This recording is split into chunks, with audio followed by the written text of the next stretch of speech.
January 18th, 1854. Dawn breaks cold over a muddy road 30 miles north of Natchez, Mississippi. A carriage sits motionless at the edge of the tree line. The door hangs open. The horses, gone. A small trunk lies overturned in the dirt, its contents scattered across the ground. A silk scarf trampled into the mud. A hairbrush with mother-of-pearl inlay. A leather-bound journal, its pages fluttering in the morning wind. Inside the carriage, a single woman's glove. White cotton. Stained with mud and something darker. But no body. No blood. Just absence. The first person to find it is a tobacco farmer named Josiah Tucker, heading into town with his wagon. He sees the carriage from 100 yards out and knows immediately something is wrong. No driver. No passengers. No movement at all. He approaches slowly, calling out. No answer. When he looks inside, his stomach drops. The cushions are torn. There are scuff marks on the floor. The small door that leads to the driver's bench swings loose on broken hinges. Tucker doesn't touch anything. He turns his wagon around and rides hard for Whitfield, the nearest town. Within an hour, the sheriff arrives with 3 deputies. Within 2 hours, a crowd has gathered, men from nearby farms, shopkeepers, the owner of the coach house where the carriage was last seen. By noon, someone identifies the carriage. It belongs to Edmund Whitfield, one of the wealthiest planters in Adams County. And the passenger who left in it yesterday morning was his wife, Mrs. Catherine Whitfield, 22 years old, married less than 6 months, from a respected Charleston family, beautiful, educated, everything a Southern lady should be, vanished. The sheriff sends riders back to Rosewood Plantation. They arrive at 3 in the afternoon with news that will change everything. Edmund Whitfield stands on his front gallery when they tell him. His face goes white, then red, then something harder than stone. Find her, he says. His voice is quiet, dangerous. Search every road, every farm, every inch of ground between here and Memphis. Find my wife. But even as the search begins, even as men fan out across the countryside, even as the story spreads from plantation to plantation, whispers at dinner tables, concerned conversations after church, nobody knows what they're really looking for. Because this isn't a story about a woman who got lost. This isn't about robbery or accident or some terrible misfortune on a lonely road. What happened to Catherine Whitfield was a choice. A decision so impossible, so shocking, so completely against every rule of Mississippi society that when the truth finally comes out, powerful men will work to bury it forever. And here's what nobody discovers until it's too late. When the overseer at Rosewood Plantation does his evening count that same day, he comes up 1 person short. The blacksmith. A 30-year-old man named Elijah. Also gone. The truth waiting to be discovered would shake Mississippi society to its core. Because Catherine Whitfield didn't vanish alone. What you're about to hear is the story they tried to erase. The scandal that was too dangerous to remember. The love that broke every law and challenged everything the South believed about itself. Stay with me. Because this story, this impossible, true story, is just beginning. Before we continue with the story, I need to ask you something. If you're listening from any part of this country where hidden histories still whisper through the walls of old buildings, leave a comment telling me where you're from. This channel survives because of listeners like you who hunger for the truth that history tried to bury. Hit that subscribe button because what you're about to hear has never been told in full. And stories like this deserve to be remembered, no matter how uncomfortable they make us feel. This is the story of a woman who looked at the world she inherited and chose to burn it down. What you're about to witness isn't just a forbidden romance. It's an act of rebellion so complete, so threatening to the foundations of Southern society, that powerful men would spend decades trying to pretend it never happened. By the end of this story, you'll understand why Catherine Whitfield's choice was considered more dangerous than violence, more unforgivable than murder. You'll see how one decision exposed the lies an entire civilization told itself. And you'll know why they had to bury her. But first, we need to go back. 6 months before that abandoned carriage. Before the disappearance. Before everything came apart. August 1854. The afternoon Catherine Whitfield first stepped onto the grounds of Rosewood Plantation, the air was thick enough to choke on. Heat rose in waves off the gravel drive. Spanish moss hung motionless from the oak trees. And somewhere beyond the main house, invisible but unmistakable, came the sound of labor, axes falling, voices calling, the rhythm of forced work under a brutal sun. She was 22 years old. Married 3 days. Still wearing her traveling dress, silk the color of champagne, imported from France, already wilting in the Mississippi humidity. Edmund stood beside her on the gallery, one hand resting possessively on the small of her back. He was explaining the property. 4,000 acres. 300 souls. Cotton production numbers that meant nothing to her but everything to him. He spoke about human beings the way her father spoke about horses. Catherine nodded at the appropriate moments. Smiled when expected. Said nothing. This was what she'd been raised for. Charleston society had trained her perfectly. How to move through a room without making noise, how to agree without expressing an opinion, how to become invisible while remaining decorative. Her mother had prepared her for exactly this life. Marry well. Produce sons. Ask no questions that matter. She wanted to believe she could do it. That she could fold herself small enough to fit into this role. That wanting more was childish, that her education in literature and philosophy had been nothing more than parlor decoration, meant to make her interesting at dinner parties but never actually applied to the world. But standing there, listening to Edmund catalogue his wealth while the sound of suffering drifted across perfectly manicured lawns, something inside Catherine fractured. She didn't know it yet. Didn't have words for the feeling spreading through her chest like cold water. But it had already begun. Catherine thought she understood what marriage to Edmund Whitfield would cost her. She had no idea how much more she would be willing to sacrifice. The first thing Catherine learned about Rosewood was that beauty could be a weapon. Everything about the estate was designed to overwhelm, to make you forget what made it possible. The main house rose 4 stories high, white columns gleaming in the sun like temple pillars. Wraparound galleries on every floor offered views of perfectly manicured gardens where magnolias bloomed in careful rows. Inside, crystal chandeliers caught the light from floor-to-ceiling windows. Furniture shipped from New York. Carpets from Persia. A piano in the music room that cost more than most families earned in 5 years. It was a monument to wealth. And every brick, every crystal teardrop, every polished floorboard had been paid for in human suffering. Beyond the carefully cultivated beauty lay the machine that powered it. 4,000 acres of cotton stretching toward the horizon. 300 people forced to work that land from dawn until dark, living in cabins hidden behind groves of live oaks where visitors wouldn't see them. An entire economy built on the principle that some people were property and others were owners, and this was the natural order of things. Edmund moved through this world with absolute confidence. At 43, he'd been managing Rosewood for nearly 2 decades. His first wife, Margaret, had died 7 years earlier. Childbirth complications, he'd told Catherine once, then never mentioned her again. That's how Edmund dealt with inconvenient truths. Acknowledge them briefly, then move on. He wasn't cruel in the way Catherine had imagined cruelty. He didn't rage or strike.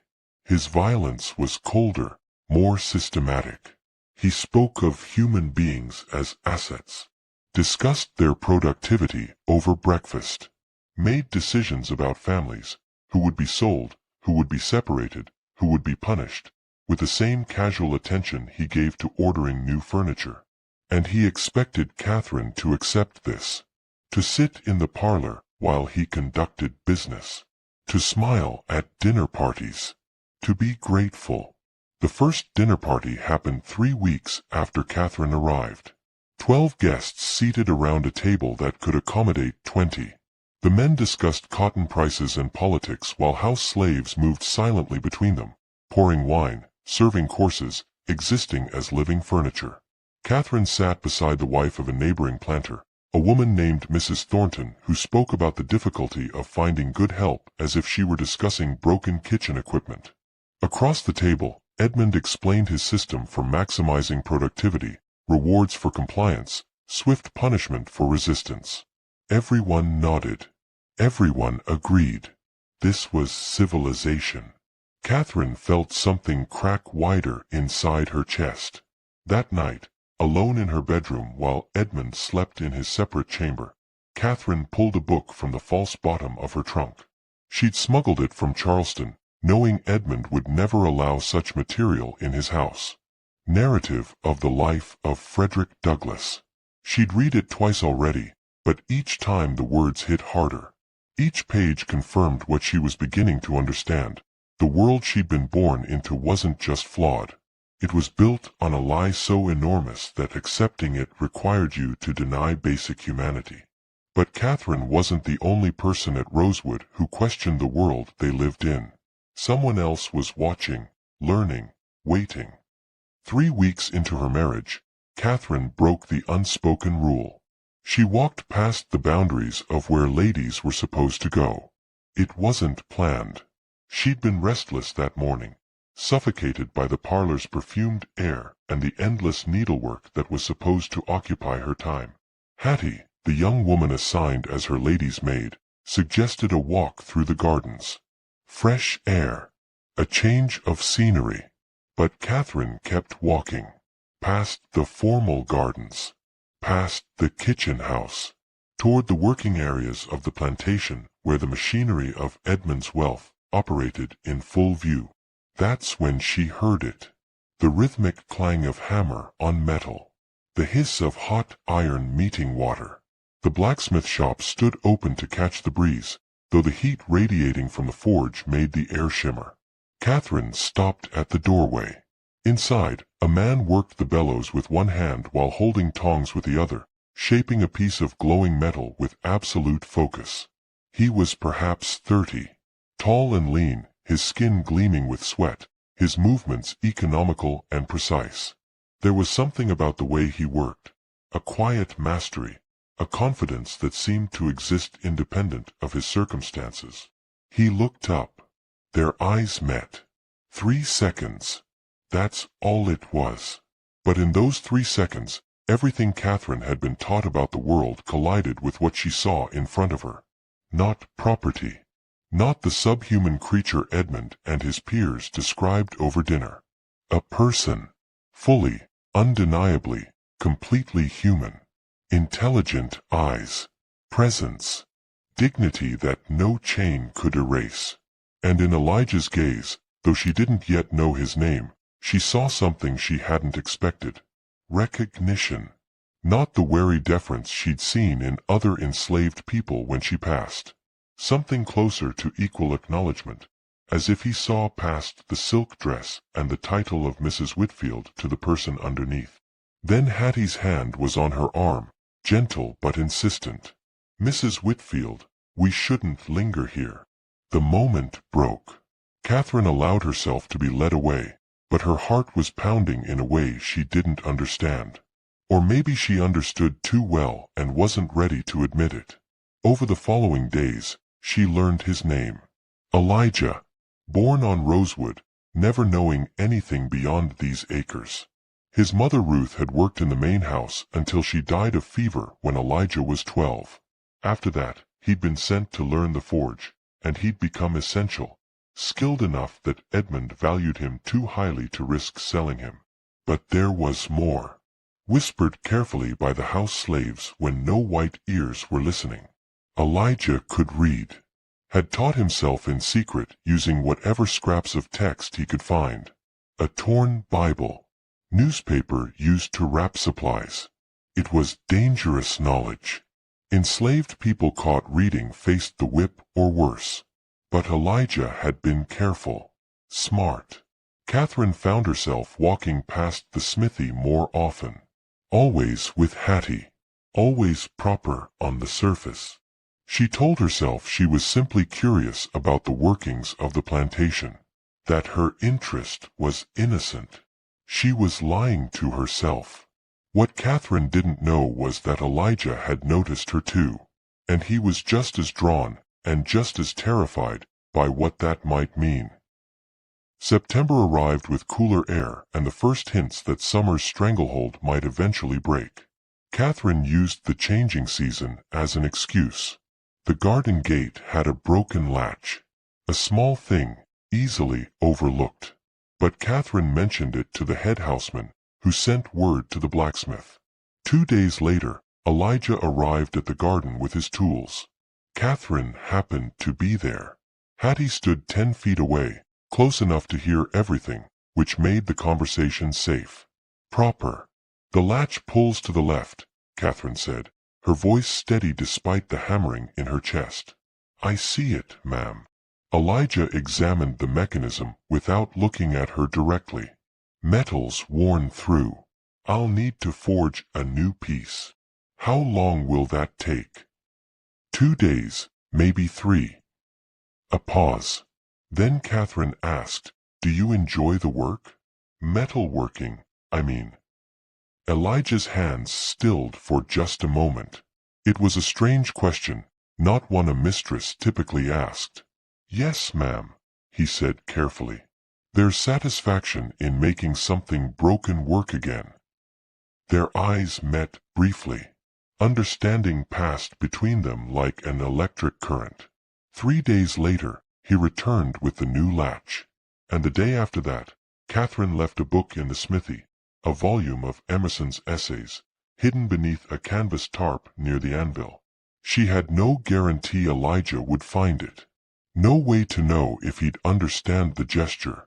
But 2 weeks later, the book reappeared in the garden shed, tucked behind clay pots where Catherine stored her gardening gloves. Inside, tiny marks in the margins. Pencil scratches so faint they were nearly invisible. Next to Emerson's line about self-reliance, a single word, yes. A dialogue began. Silent, dangerous, exhilarating. Catherine left philosophy texts, poetry collections, even a water-damaged copy of Narrative of the Life of Frederick Douglass. Elijah returned them with his careful annotations, agreements, questions, thoughts that revealed a mind as sharp and hungry as her own. Their spoken conversations multiplied. Always brief. Always witnessed. Catherine asked about metalwork techniques. Elijah answered with careful respect. But underneath the proper exchange, a deeper communication flowed. One afternoon in late September, Catherine mentioned she'd been reading about Greek philosophy. The idea that truth exists independent of what we're told to believe, she said, ostensibly to Hattie but knowing Elijah could hear. That we can think our way to understanding rather than simply accepting what authority tells us. Elijah was repairing a hinge 20 feet away. He didn't look up, but his voice carried across the space. Dangerous idea, that one. Suggesting folks might know truth without permission. Catherine felt her breath catch. In that moment, she understood. This wasn't just intellectual attraction. It was recognition of something fundamental. Two people, separated by every law and custom of Mississippi, meeting as equals. Edmund saw nothing. He was consumed with politics and profit margins, hosting gatherings where men discussed secession and states' rights.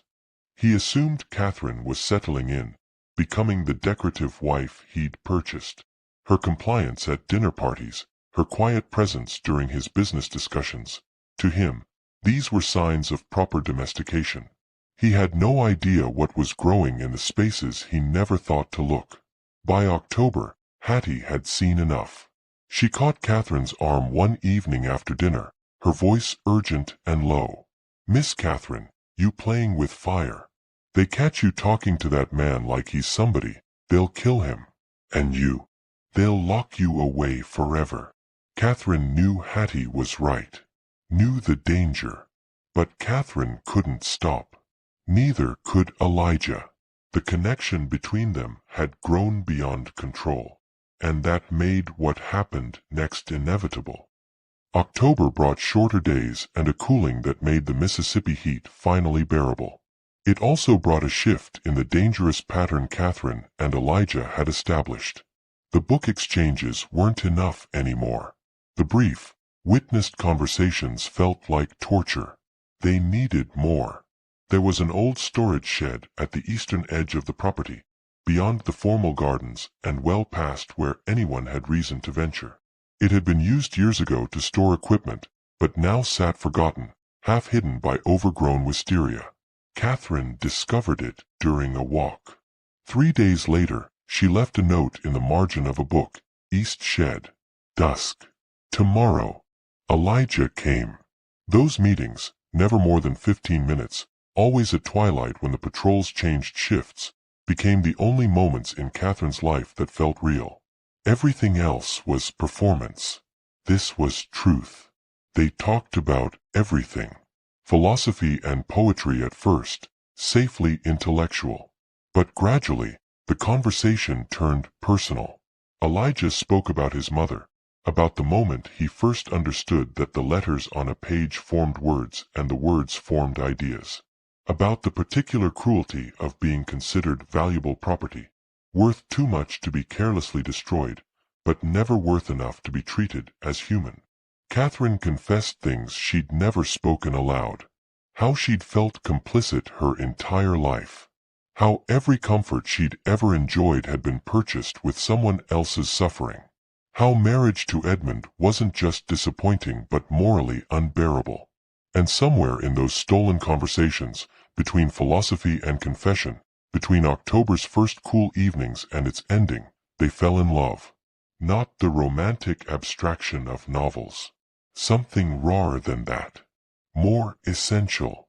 Catherine looked at Elijah and saw not what he'd been forced to be, but who he actually was. Brilliant, resilient, achingly human. Elijah, who had survived by making himself invisible, found himself truly seen for the first time in 30 years. They began talking about, what if? What if the world were different? What if boundaries of race and law were the lies Catherine believed them to be? What if freedom, real freedom, not just physical but the freedom to love openly, was possible? Late October. Rain drumming on the shed's tin roof like 1,000 urgent fingers. They'd been arguing, Catherine insisting escape was possible, Elijah listing the brutal realities of slave patrols, bounty hunters, the Fugitive Slave Act's long reach. The argument stopped mid-sentence. Neither could remember later who moved first. The space between them closed. The kiss was brief, desperate, terrifying, an acknowledgement of something that could get them both killed. Afterward, they sat in silence, backs against the shed wall, not touching, both understanding the enormity of what had just happened.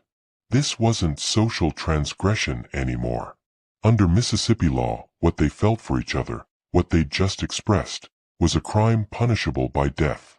That same evening, Catherine stood in her parlor greeting guests for one of Edmund's gatherings. 20 of Adams County's wealthiest planters and their wives. She wore emerald silk. She poured tea from china that cost more than a human life. She smiled while men in the adjoining room debated whether slavery was a necessary evil or a positive good.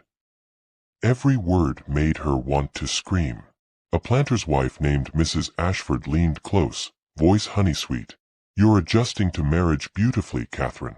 Edmund must be so pleased." Catherine's smile never wavered. "How kind of you to say." That night, Edmund asleep in his separate chamber, Catherine lay awake staring at the ceiling. The divide between her public life and her true self had become a chasm she could no longer bridge. By November, they were meeting 3 times a week. By December, they were planning the impossible. But someone was beginning to suspect. December brought the kind of cold that Mississippi wasn't built for. The abandoned overseer's cabin, half a mile from the main house and hidden by thick pine woods, offered no protection from the wind that sliced through gaps in the walls. But it offered something more valuable than warmth. Privacy. Catherine arrived first, her heavy cloak pulled tight, breath fogging in the frigid air. Elijah came minutes later, moving through the trees like a shadow.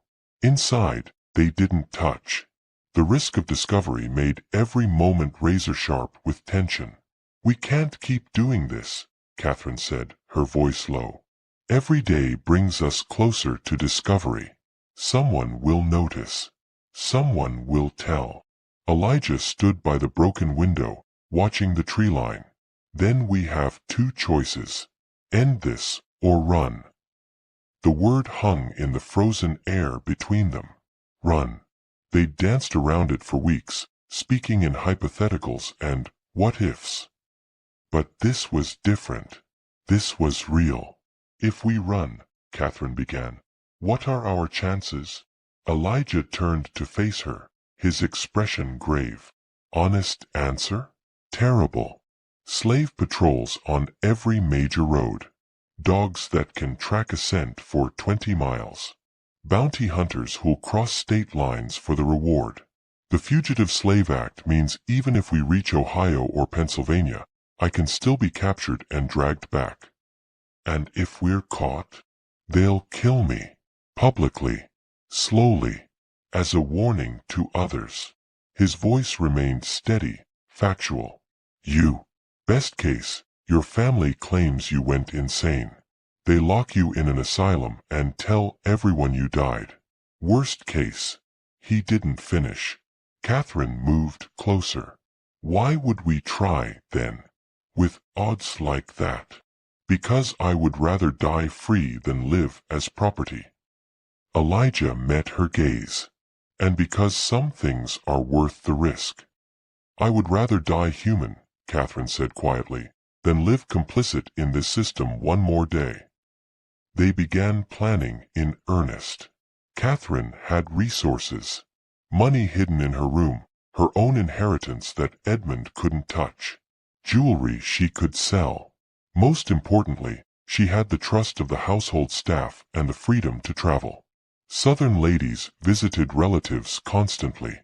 No one would question her leaving for a few days. Elijah brought different knowledge. Names and routes memorized from whispered conversations in the quarters. Safe houses scattered across Tennessee and Kentucky, homes of Quakers and free black families who sheltered fugitives. The locations of underground conductors who guided runaways north. The plan formed piece by piece. Catherine would tell Edmund she needed to visit her aunt in Memphis, a plausible story, easily verified if necessary. The journey required 4 days at minimum. She'd leave in the plantation carriage, proper and public. That same night, Elijah would vanish during the evening shift change when patrols rotated and overseers were distracted counting the day's cotton yield. The meeting point, an abandoned church 15 miles north of Woodville, where 2 roads crossed.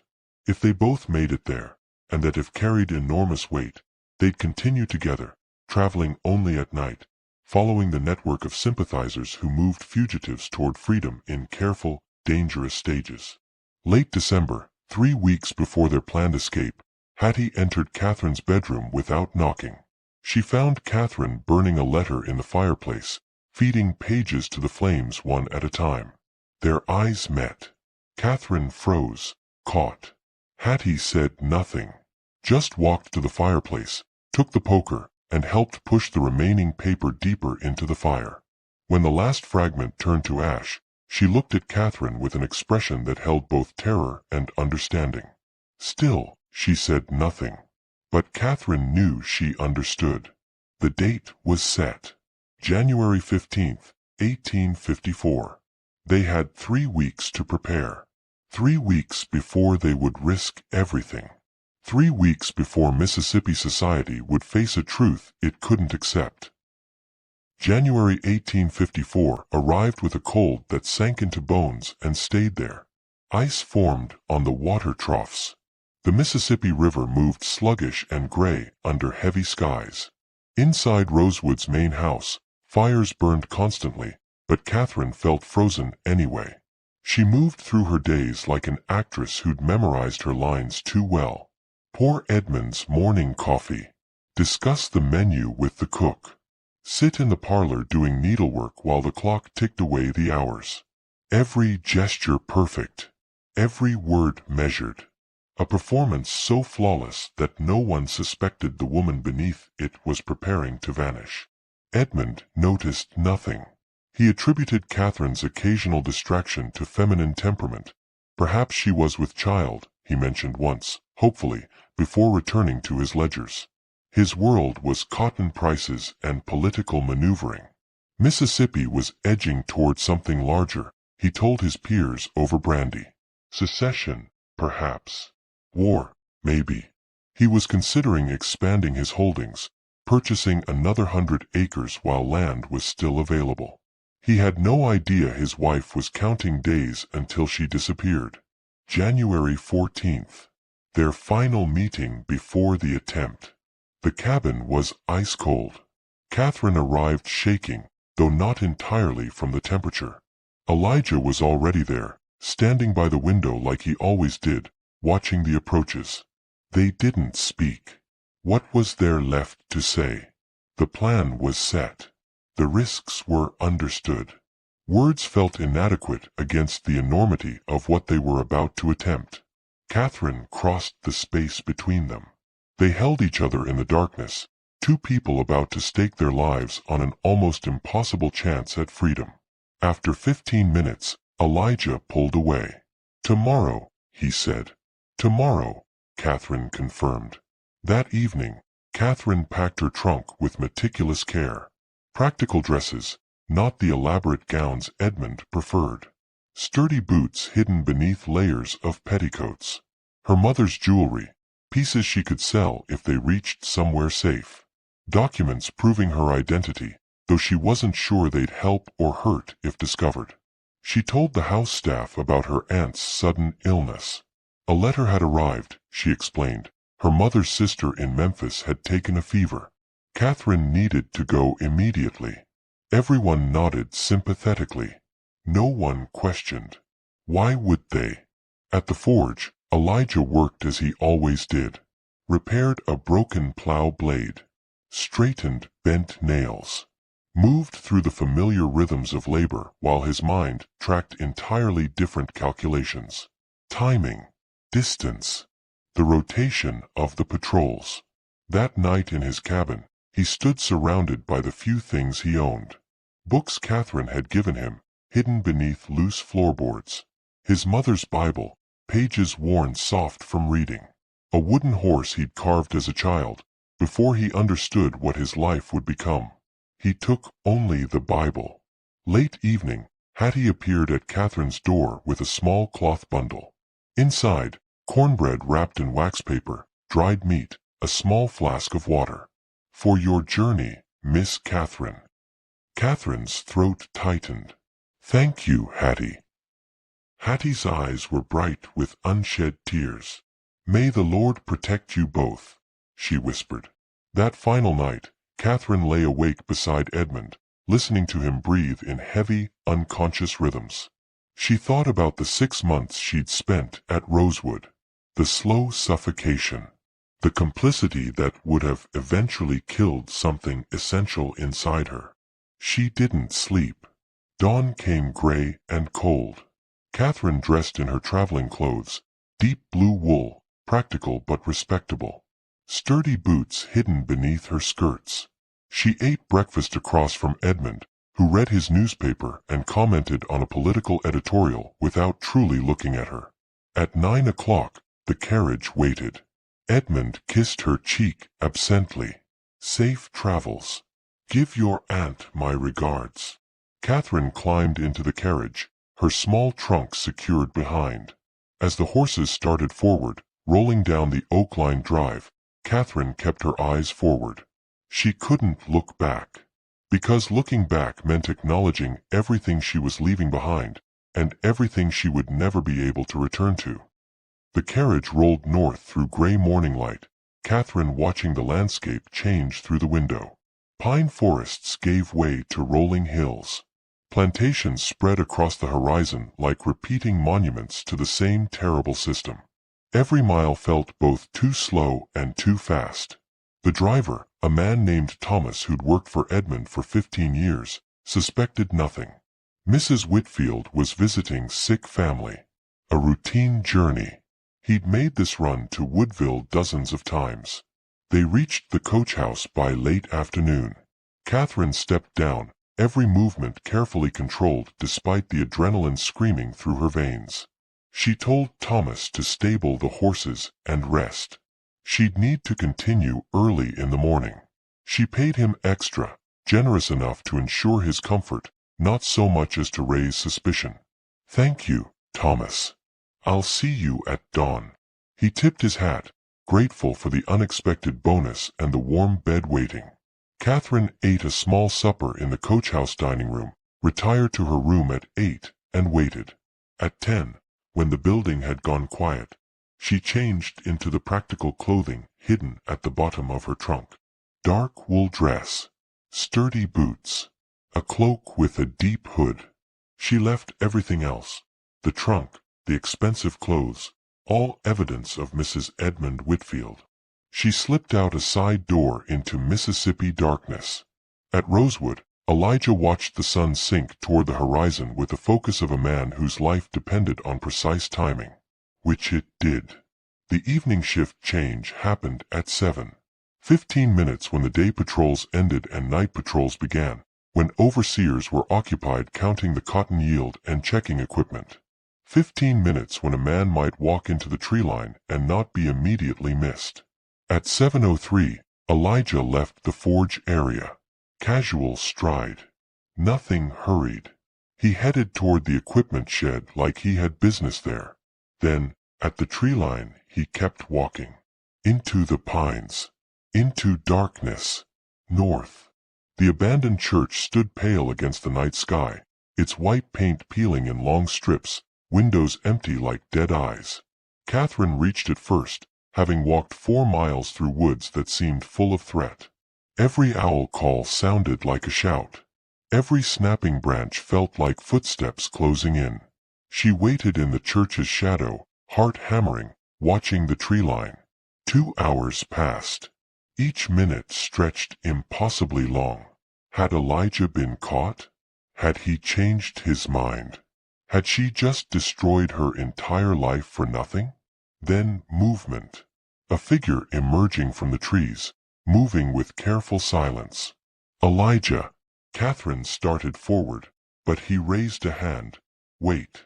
He circled the clearing first, checking approaches, making sure they were alone.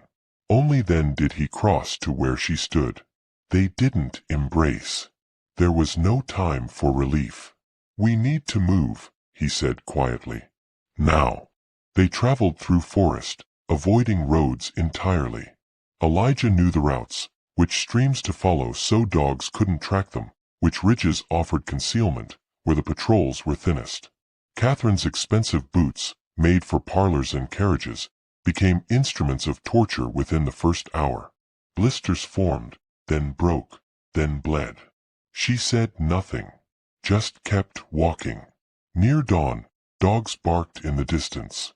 Not close, not tracking them specifically, but real, present. A reminder that they were being hunted even if the hunters didn't know it yet.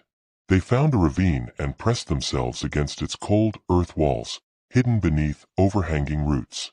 3 hours they stayed there, barely breathing, while the sun rose and the day patrols began their rounds. By late morning, the sounds faded. They risked moving again. The first safe house appeared just before dusk, a shack so small and weathered it seemed about to collapse. An old woman named Naomi answered their careful knock. She was perhaps 70, her face lined with decades of surviving in a world designed to crush people who looked like her. She took one look at them, Catherine's fine wool dress torn and mud-stained, Elijah's careful posture, the desperation in both their eyes, and stepped aside. "Come in. Quick now." She fed them cornbread and beans, gave them water, let them sleep in the loft while she kept watch below. Before Catherine drifted into exhausted unconsciousness, Naomi's voice drifted up from the darkness. "You got hard road ahead, but you ain't the first to walk it." The second night, they moved again. Catherine's body had become a map of pain, blistered feet, aching legs, scratched arms from brambles. She'd never known exhaustion like this. But every mile north was a mile toward something. Toward freedom. Toward a world where they might exist openly. They didn't know that world was collapsing behind them. Back in Woodville, the driver Thomas woke at dawn to discover Mrs. Whitfield's room empty. The trunk still there. The bed unused.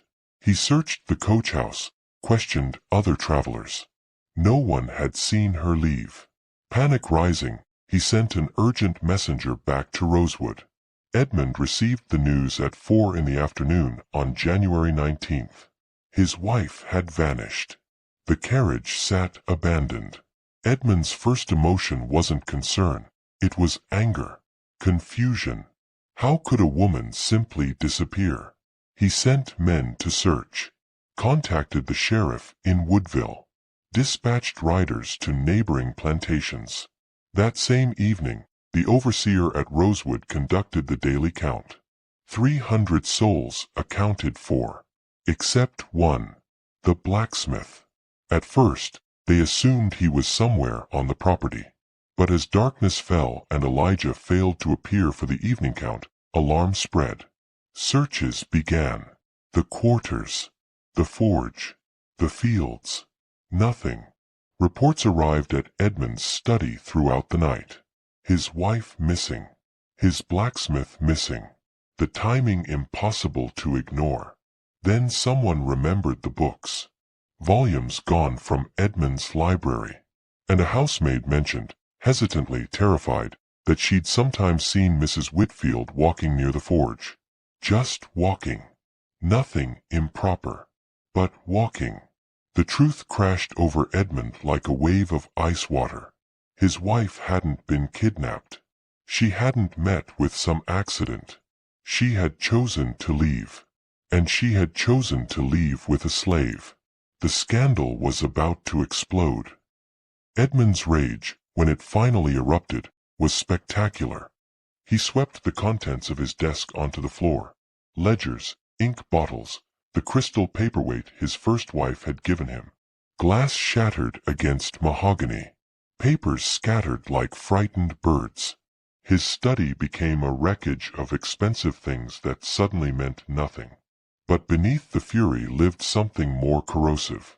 Humiliation. A white woman of good Charleston family had looked at an enslaved man and seen someone worth choosing. Worth risking everything for. It wasn't just betrayal. It was a fundamental rejection of every belief Edmund held about natural order, racial hierarchy, the very structure of civilization itself. If Catherine could love a black man, if she could see him as fully human and equal, then everything collapsed. Every justification for the system that built Edmund's wealth crumbled to dust. This couldn't stand. By nightfall on January 19th, Edmund had mobilized every resource at his command. Slave patrols from Adams, Jefferson, and Claiborne counties. Professional trackers with dogs bred specifically to hunt human scent. The sheriff's office in 3 towns. Bounty hunters who specialized in catching runaways, men who considered it sport. Notices went up on every post office wall, every courthouse door, every mercantile bulletin board within 100 miles. Runaway, Negro male, age 30, tall, skilled blacksmith. Answers to Elijah. $500 reward for information. $1,000 for capture and return.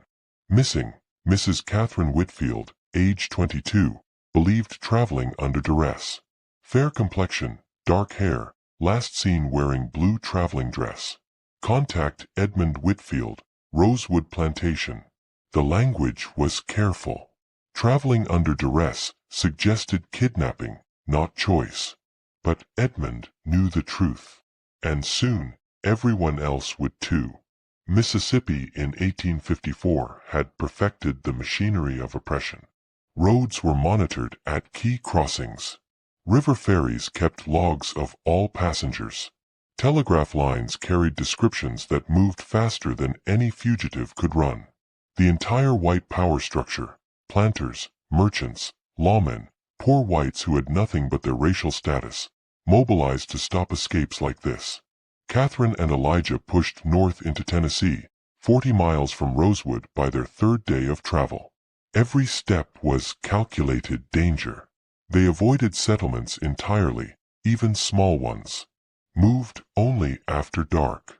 Relied on the whispered network of safe houses, Quaker families, free black communities, white abolitionists who risked prosecution to shelter fugitives. The physical toll mounted. Catherine's feet were raw meat inside her boots. She'd lost weight she didn't have to lose. Her skin, once carefully protected from sun, was burned and scratched from brambles. Her hands, which had never done more than lift a teacup, were blistered from climbing and crawling. But she'd never felt more alive. More herself. More certain that this suffering had meaning. Elijah carried a different burden.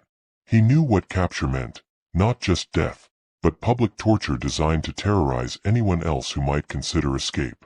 He'd seen it before. Slow hanging, burning, mutilation, lessons written in flesh. But he also carried something he'd never allowed himself before. Hope.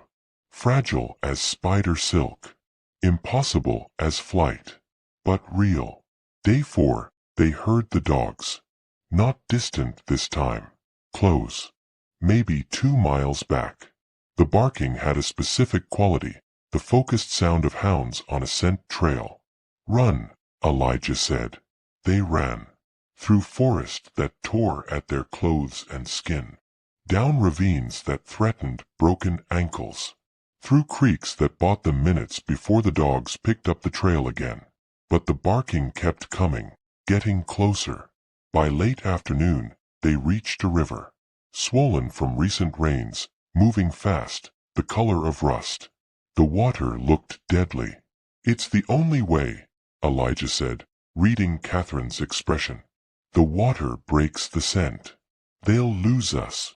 I can't swim well. Then hold onto me. Elijah plunged in first, gasping at the cold that hit like a physical blow. Catherine followed, and the current immediately tried to claim her. Elijah's hand caught her arm. They fought across, muscles screaming, lungs burning, the freezing water trying to pull them under and down and away. They reached the far shore more by accident than design, dragging themselves onto the bank like half-drowned creatures. Behind them, the dogs reached the water's edge and the barking changed, confused now, frustrated. The trackers would have to circle miles to find a crossing. Catherine and Elijah had bought themselves hours. Maybe more. At Rosewood, Edmund's men tore through Catherine's bedroom like a storm.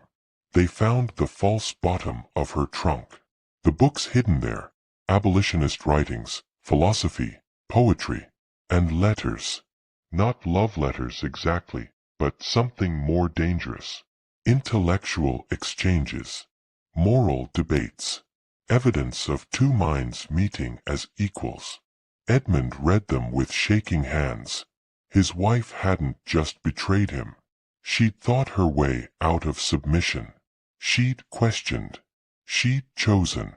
He summoned Hattie. She stood in his study, eyes down, face carefully blank. "You knew," Edmund said. "Not a question." "Sir, I don't know what." "Don't lie to me." His voice was quiet. Lethal. "You saw them together. You helped her." Hattie said nothing. Her silence was confession enough. "You're sold. Wagon leaves for Louisiana in 3 days." Hattie's face didn't change. She'd known this was coming. The price of loyalty. Despite Edmund's efforts to control the story, rumors spread like fire in dry grass. Whispers at the mercantile. Knowing looks after church services. The tale was too explosive to contain. A white bride and an enslaved man, running together, choosing each other over the entire social order. Some people were scandalized, others secretly thrilled by the transgression. All of them talked. By day 5, Catherine and Elijah were 50 miles north, exhausted and starving. The dogs were behind them. Freedom was ahead. Ohio, perhaps, or Pennsylvania, places where they might disappear into communities of free black families and white abolitionists. But the most dangerous part of their journey was still to come. By January 22nd, Adams County's elite had gathered at Rosewood Plantation for what they called a consultation. 12 of the wealthiest planters in Mississippi sat in Edmund's study, doors closed, servants dismissed, voices low. They weren't there to comfort Edmund. They were there to contain a crisis. Judge Nathaniel Carr spoke first, his voice measured and grim. This situation, if not managed properly, threatens all of us. Not just Edmund. The others nodded. They understood what was at stake. If the story spread, if people across Mississippi learned that Catherine Whitfield, daughter of a respected Charleston family, educated and refined, had looked at an enslaved man and chosen him over her husband, it would crack the foundation of everything they'd built. The entire system rested on a carefully maintained fiction that the boundaries between races were natural, God-ordained, immutable. That white women needed protection from black men, not partnership with them. That the hierarchy wasn't arbitrary cruelty, but the expression of fundamental difference. Catherine's choice destroyed that fiction. It suggested that the differences were invented, not inherent. That love could exist across the racial boundaries they insisted were absolute. That maybe, impossibly, dangerously, enslaved people were fully human, capable of inspiring the deepest affections of a white woman who'd been taught her entire life to see them as property. Questions like that could unravel everything. We bury this, Carr said flatly. Create a different story. Protect not just Edmund's reputation, but the order itself. Within 24 hours, official documents were prepared. Catherine Whitfield, age 22, died of fever on January 19, 1854, while traveling to visit family in Memphis. Services to be held in Charleston. The family requests privacy during this difficult time. Elijah, enslaved male belonging to Edmund Whitfield, drowned January 18 while attempting to cross the Mississippi River. Body not recovered. Common fate for runaways. Case closed. Tragic. Unfortunate. Not scandalous. The letters, those dangerous fragments of intellectual intimacy between Catherine and Elijah, went into Edmund's fireplace. He watched them burn personally, each page curling and blackening, evidence of his humiliation turning to ash. The books found in Elijah's cabin burned next. Philosophy. Poetry. Proof that an enslaved man could think, could read, could engage with ideas as complex as any white scholar. All of it, ash. Hattie was sold 3 days later. A plantation in Louisiana purchased her for $800. Far enough that she couldn't contradict the official narrative. Far enough that if she tried to speak truth, no one with power would hear her. Other house slaves who might have known something received visits from the overseer. Quiet conversations. Implicit threats. The message was clear. Forget what you saw. Say nothing. Or face consequences. Edmund played his role perfectly. He accepted condolences with appropriate grief. Spoke of his young wife's tragic death in subdued tones. Attended church and bowed his head during prayers for her soul. At night, alone in his study, he drank bourbon until his hands stopped shaking and imagined what he'd do if the trackers found them. Because despite the official story, the hunt continued. Quietly, privately, Edmund needed to know. Did they make it? Were they caught? Did his wife truly choose a slave over everything he'd given her? Day 7. Catherine and Elijah reached Kentucky.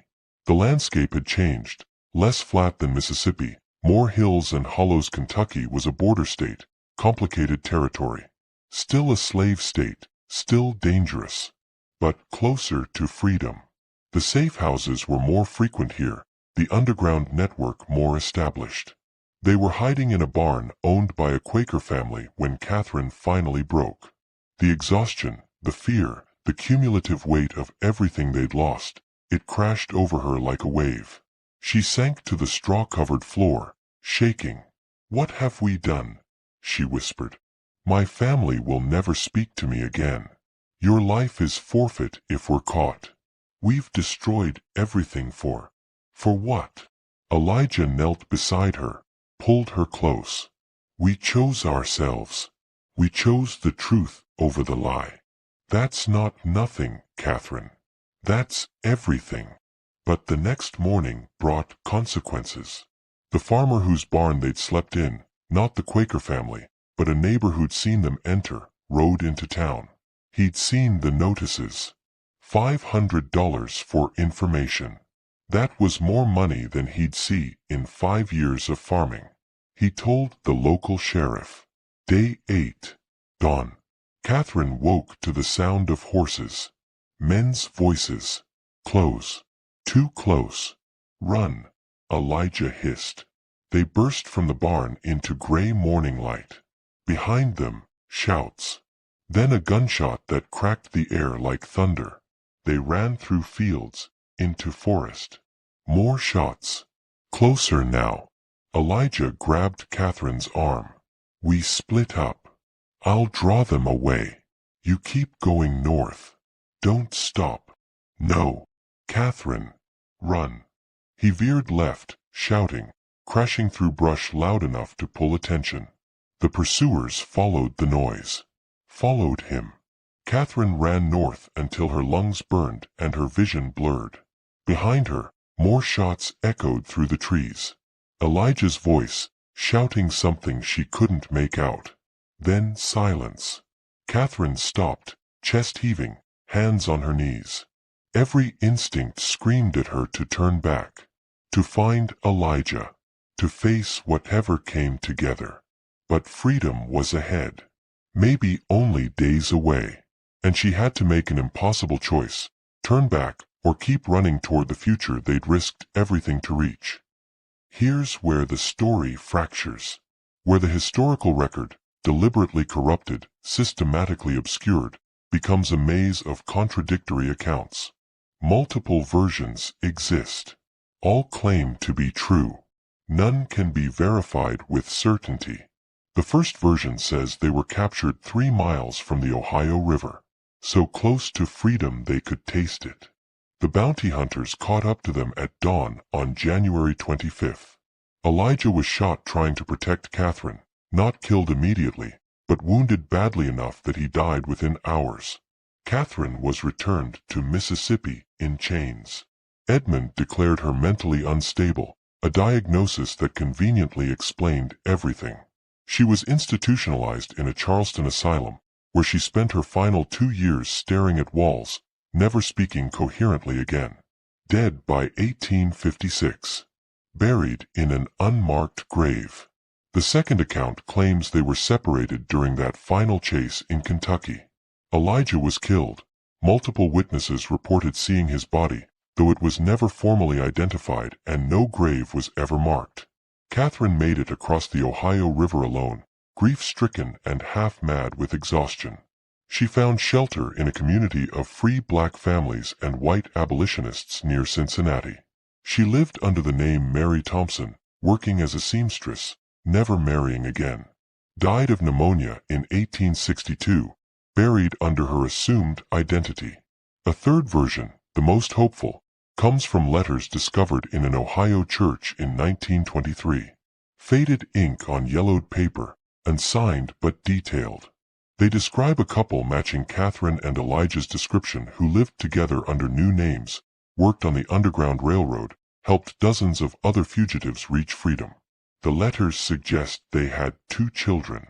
That Catherine died in 1881, Elijah in 1889, both in their later years, having lived exactly the life they'd risked everything to claim. But there's a darker version too. This one says they made it to freedom initially, crossed into Ohio, found safety, built a life.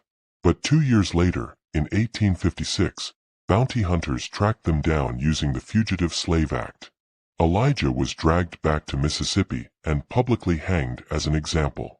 Catherine, shattered by his death, walked into a river 3 weeks later. Her body was found downstream. Ruled an accident, though everyone who knew the story understood it wasn't. Why can't we know for certain? Because powerful men worked to ensure we couldn't. Records were altered at the source. Witnesses were scattered or silenced. The official narrative, fever, death, and drowning, was reinforced until it hardened into accepted fact. The true story was too dangerous to preserve accurately. It asked questions that Mississippi's elite couldn't afford to answer. What evidence remains is fragmentary. An inventory in Adams County Courthouse listing one Negro male, skilled blacksmith, as lost to owner, January 1854. A death certificate in Charleston archives for Catherine Whitfield, cause listed as fever contracted during travels. Cryptic references in private letters. A plantation wife writing to her sister about that unfortunate business with the Whitfield woman, quickly adding, "We do not speak of it." Edmund remarried within 14 months. A widow named Margaret Thornton from Vicksburg, pragmatic and asking no uncomfortable questions. He lived until 1878, prosperous and respected. Hosted governors at his table. Died in his bed, believing he'd successfully buried the scandal that threatened to expose him. But whispers persisted. Old families in Natchez spoke in hushed tones about the bride who chose a slave. The story passed through generations, changing with each telling, becoming legend, then myth, then nearly forgotten. Nearly, but not entirely. The truth of what happened to Catherine and Elijah may never be fully known. But what is certain is this: two people looked at the world they lived in and refused to accept it. What came next was their choice to make. In the winter of 1854, two people made a choice that terrified an entire society. A young woman raised in Charleston luxury and an enslaved blacksmith from Rosewood Plantation looked at each other and saw what the world insisted didn't exist: equal humanity. Whether they lived or died, whether they found freedom or were destroyed in the attempt, that recognition alone was revolutionary. Understand what they defied. The antebellum South wasn't just economically dependent on slavery. It was psychologically dependent on the lie that justified it. Every law, every sermon, every textbook, every dinner conversation reinforced the fiction that racial hierarchy was natural, God-ordained, permanent. The entire civilization rested on convincing white people that black people were fundamentally different, less human, incapable of the higher emotions, love, intellectual curiosity, moral reasoning, that defined true personhood. For a white woman of Catherine's status to love a black man wasn't just scandal. It was proof that the entire system was built on lies. Catherine gave up everything. The wealth that bought comfort. The family connections that provided security. The social position that offered protection. Being Mrs. Edmund Whitfield meant she'd never want for anything material. She traded all of it for the possibility, slim, desperate, nearly impossible, of living according to her own conscience. Elijah risked worse than death. He knew what capture meant. Public torture designed to terrorize anyone else who might consider escape. He'd seen men hanged slowly, their deaths drawn out for maximum spectacle. He'd heard the screams. He knew the odds were stacked impossibly against them. He chose to run anyway. What grew between them transcended simple romance. It was intellectual partnership. Two minds meeting across a divide their world insisted was absolute. It was mutual recognition, the understanding that education and eloquence and moral depth had nothing to do with the color of skin or the circumstances of birth. That's why the story had to be buried. If it spread, if people discussed it openly at dinner parties, if newspapers reported it accurately, if the tale survived intact, it raised questions the plantation aristocracy couldn't afford to answer. Questions like, What if the racial boundaries we enforce aren't natural? What if the people we enslave are fully, completely human? What if our entire civilization is built on a monstrous lie? Those questions threatened everything. By erasing Catherine and Elijah from the historical record, by replacing their story with sanitized fiction about fever deaths and drowning accidents, Mississippi's elite protected their social order. But they also lost something valuable. They lost the opportunity to learn from two people who chose courage over comfort, truth over the comfortable lies that funded their mansions. What Catherine and Elijah's story reveals is this. Even in the darkest chapters of American history, there were individuals who refused to accept injustice. There were people who recognized shared humanity despite every pressure to dehumanize. There were love stories that defied every law and survived in whispers passed through generations. Their story asks us a question that's still relevant. What would you sacrifice for love? For justice? For the simple recognition that another person deserves to be seen as fully human? Catherine and Elijah answered that question in 1854. Their choice cost them everything: family, security, possibly their lives. But it also gave them something most people never find: the knowledge that they chose truth over convenience, love over hate, humanity over hierarchy. They tried to bury this story. Powerful men worked for decades to ensure it would be forgotten. They altered documents, silenced witnesses, created false narratives that protected the system they'd built. But the story wouldn't die. It lived in whispers between old families in Natchez, in fragments of letters tucked away in archives, in the questions that wouldn't quite go away, the uncomfortable truths that persisted despite every attempt at erasure. And now, more than 170 years later, we can finally tell it properly. Not the sanitized version history tried to preserve, but the truth. Two people loved each other enough to challenge an entire civilization. Two people chose each other when the world said they couldn't, shouldn't, wouldn't dare. Their names were buried. Their ultimate fate remains uncertain. Did they make it? Did they die trying? Did they find the freedom they risked everything to claim? We may never know for certain. But their choice echoes forward through time. It reminds us that systems of oppression, no matter how entrenched, can never fully destroy the human capacity for love, for courage, for refusing to accept injustice. Catherine Whitfield and Elijah, whose last name was never recorded because enslaved people weren't granted that dignity, deserve to be remembered. Not as cautionary tales, not as tragedies, but as two people who looked at the brutal world they inhabited and decided to live by their own truth, whatever the cost. If stories like these matter to you, because they deserve to be remembered, because they challenge us to examine our own courage, because they prove that love can exist even in history's darkest corners, then stay with us here on Black Earth Stories. Subscribe to this channel. Share this story with someone who needs to hear it. Hit that notification bell so you don't miss what comes next. These are the stories they tried to erase, the truths they buried, the love they couldn't allow to exist. We're bringing them back to light, one story at a time, one truth at a time. Because Catherine and Elijah's choice, to see each other as they truly were, to risk everything for that recognition, is a choice that still matters today. Their story refuses to stay silent, and neither should we.